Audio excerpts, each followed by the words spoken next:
नमस्कार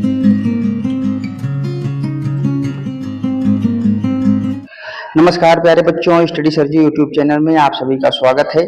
आज हम इस वीडियो में बात करने जा रहे हैं क्लास 9th का जो आज आपका पेपर हुआ है हिंदी विषय का।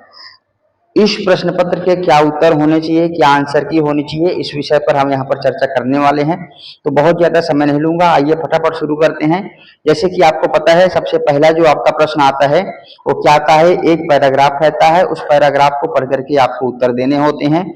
तो सीधे प्रश्नों में चलते हैं, जिसमें बेटा आपका पहला प्रश्न क्या था कि गद्यांश के अनुसार तिहरे संकट का कारण किसे माना गया है। तो बेटा इसके उत्तर में आपको लिखना है बेटा अपशिष्ट को, यानी जो आपका डी आंसर है, डी जो ऑप्शन था वही आपका जो है आंसर है बेटा। अगला प्रश्न है जीरो वेस्ट सिटी से क्या अभिप्राय है। तो बेटा इसमें देखिए जो 4 ऑप्शन आए थे उनमें से आपका जो सही है बेटा अपशिष्ट का निस्तारण करना। ठीक है बेटा, ये क्या है यहाँ पर आपका सही आंसर हो जाएगा। ठीक है, अगले प्रश्न की बात करते हैं जो कि है प्रश्न संख्या 3।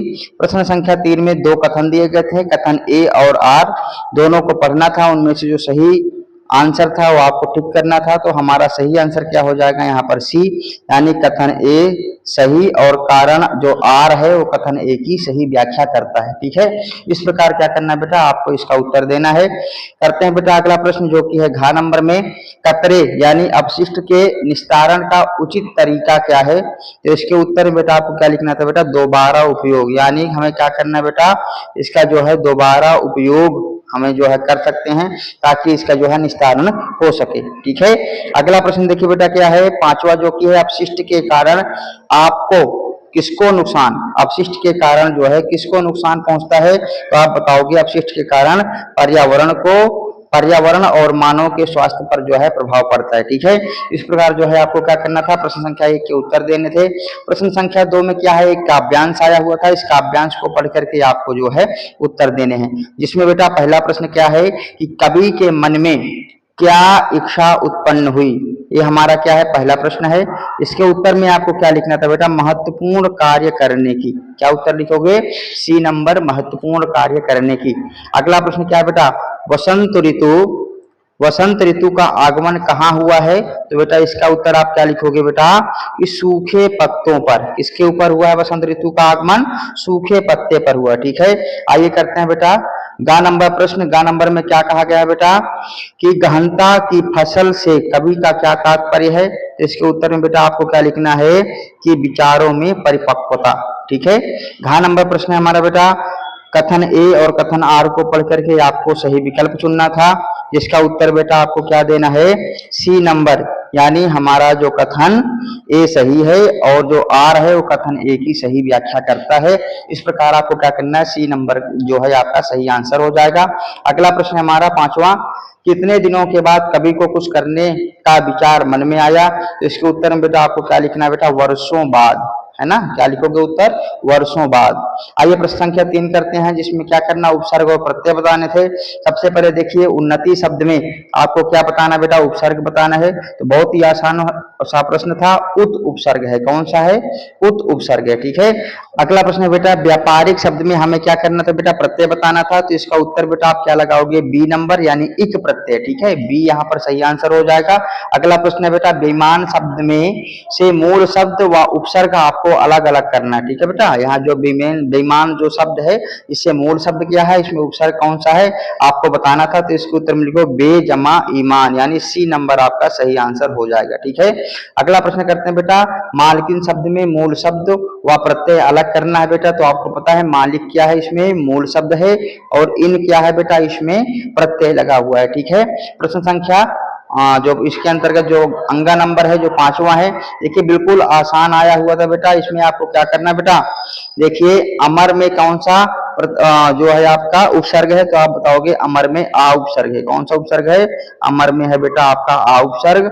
आगे देख लीजिए बेटा, अगला क्या है बेटा हमारा, अधोकचरा में क्या है बेटा, अधो उपसर्ग है, और अनहोनी में क्या है बेटा, अन उपसर्ग है। तो इस प्रकार जो है आपको उत्तर देने थे। इसका सही आंसर हमारा क्या हो जाएगा, बी नंबर सही आंसर हो जाएगा, यानी 1 का 2, 2 का 3 और 3 का 1। ठीक है, इस प्रकार जो है आपको क्या करने थे बेटा, उत्तर देने थे। अगला जो है प्रश्न संख्या 4, जिसमें आपको समास बताने थे। ठीक है। तो बेटा पंचमुखी में कौन सा समास है? तो बेटा देखो कल की अगर आपने वीडियो देखा होगा, मैंने बताया था जहां पर संख्या पूछी जाती है वहां पर द्विगु समास होता है, ठीक है। याद रखो जहां पर भी संख्या पूछी जाए वहां पर द्विगु समास होता है। अगला प्रश्न बेटा हमारा आगे पीछे में कौन सा समास है? तो यहाँ पर बताओगे सर यहाँ पर द्वंद्व समास है। कौन सा समास है बेटा? यहाँ पर द्वंद्व समास है, ठीक है। अगला प्रश्न बेटा हमारा जहां पहला पद और दूसरा पद मिलकर किसी तीसरे पद की ओर संकेत करते हैं वहां पर कौन सा समास होता है? तो आप बताओगे सर वहां तो बहुब्रीहि समास होता है, ठीक है।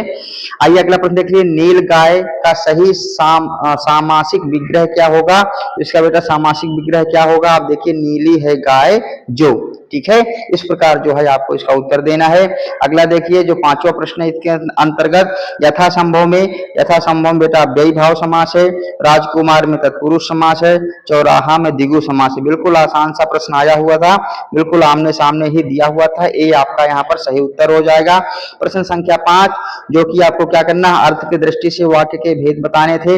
इसमें बेटा पहला प्रश्न क्या है, नीचे दिए गए वाक्य में विधानवाचक वाक्य कौन सा है आपको बताना है। तो इसके उत्तर में आप क्या लिखोगे, कल मेरे दोस्त आएंगे, ये क्या है आपका विधानवाचक वाक्य है। अगला प्रश्न बेटा क्या है, वाक्य का प्रकार बताइए, आज बच्चे स्कूल नहीं जाएंगे। नहीं जहां पर मना किया जाता है वहां पर क्या हो जाता है बेटा, निषेधवाचक वाक्य। कौन सा वाक्य, निषेधवाचक वाक्य। अगला प्रश्न देखिए, वाक्य का प्रकार बताइए, अरे तुम आ गए। तो जहां पर बेटा इस प्रकार के शब्द आते हैं वो क्या हो जाता है बेटा, ये आपका विस्मयादि बोधक हो जाएगा। क्या हो जाएगा, विस्मयादि बोधक, ठीक है। अगला क्या है बेटा, अगला हमारा मुसाफिर अपनी मंजिल पर पहुंच चुका होगा। यहाँ पर वाक्य का भेद बताना है तो आपको बताना होगा ये क्या है, संदेहवाचक है। पहुंच चुका होगा, पहुंचा हो सकता है पहुंच गया हो सकता है ना ही पहुंचा हो, यहाँ पर क्या है, संदेह है, ठीक है। अगला प्रश्न क्या है बेटा, यह पत्र आज ही भेज देना। आपको क्या करना है, वाक्य का भेद बताना है। तो क्या है बेटा, आज्ञावाचक, यानी यहाँ पर आज्ञा दी जा रही है, ठीक है। अब हम यहाँ पर चर्चा करेंगे प्रश्न संख्या 6 पे। प्रश्न संख्या 6 में क्या करना है बेटा, आपको अलंकार बताने हैं। इसमें पहला शब्द क्या है, कालिंदी कूल कदम्ब की डारन। यहाँ पर कौन सा अलंकार हो जाएगा? तो आप बताओगे सर यहाँ पर तो अनुप्रास अलंकार है, ठीक है। अगला प्रश्न क्या है, कर का मन डारिके मन का फेर। अब देखिए क्या है बेटा, यहाँ पर मन का 2 बार रिपीट हो रहा है ना बेटा, मन का। तो जहां पर एक ही शब्द 2 बार रिपीट होता है वहां पर कौन सा हो जाता है बेटा अलंकार? तो आप बताओगे वहां पर तो सर यमक अलंकार होता है, ठीक है। अगला प्रश्न देखिए बेटा, आपको बताना है कि उपमा अलंकार किस पंक्ति में है। तो आप देखिए बिल्कुल आसान सा प्रश्न था, पीपर पात सरिस मन डोला, ठीक है। आप इसका उत्तर क्या लिखोगे, पीपर पात सरिस मन डोला। यहाँ पर क्या था, डी आपका ऑप्शन सही था। कौन सा ऑप्शन, डी ऑप्शन सही था। अगला प्रश्न बेटा, निम्न पंक्ति में से किस पंक्ति में रूपक अलंकार नहीं है? तो आप बताओगे बेटा यहाँ पर रूपक अलंकार किसमें नहीं है, गंगा तेरा नीर अमृत सम उत्तम है। ये क्या है इसमें बेटा, यहाँ पर आपका उपमा अलंकार है। कौन सा अलंकार है, उपमा अलंकार है, ठीक है। अगला देख लीजिए बेटा, अगला प्रश्न है, फैली खेतों में दूर तलक मखमल सी कोमल हरियाली। यहाँ पर आपको अलंकार बताने थे तो इसमें क्या बेटा, उपमा अलंकार है, ठीक है। इस प्रकार जो है प्रश्न संख्या 6 आप कर सकते हैं। प्रश्न संख्या 7 एक पैराग्राफ था जिसको पढ़ करके आपको उत्तर देने थे, जिसमें बेटा लेखक ने साहित्यिक पुरखे शब्द का प्रयोग किसके लिए किया है? तो आप बताओगे सर प्रेमचंद के लिए किया, ठीक है। अगला प्रश्न क्या है बेटा, जूता फटने से क्या बाहर दिखाई दे रहा है? तो आप उत्तर लिखोगे इसमें क्या